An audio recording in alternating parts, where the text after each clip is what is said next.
अल्लाह अकबर। এবার মসজিদ কা দান বাক্স আমার হো গিয়া। अल्लाह अकबर। ভাই সাহেব, আপনি এখানে কি করতেছেন? দেখতেছেন না নামাজ পড়তেছে? হ্যাঁ ভাই সাহেব, আপনি নামাজ পড়েন, আমি আসতেছি।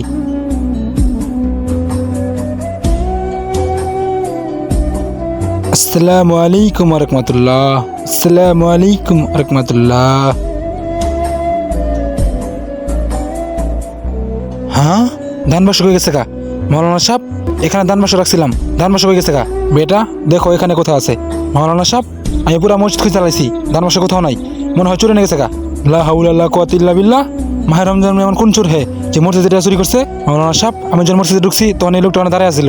আমার মনে হয় এই লোকটাই ধান বাক্স নড়াচড়া করছে অথবা কোনো রাখছে। আরে ভাই, একটু শর্মা দরকার, কেন আমার প্রচুর চোর অবাদ দিয়েছেন, রোজানে কেমন চুরি করছি? আরে ভাই, আগে তো এটা বলো, এই গিফটটা বক্স করে নিয়েছ?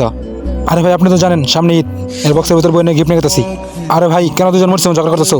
আর তুই যা, যে মসজিদে মাইক দিয়ে বলে দে যে টাকা চুরি করতে সে যেন তাড়াতাড়ি মসজিদে টাকা ফেরত দিয়ে যায়, দিলে মনে হবে দেখবো।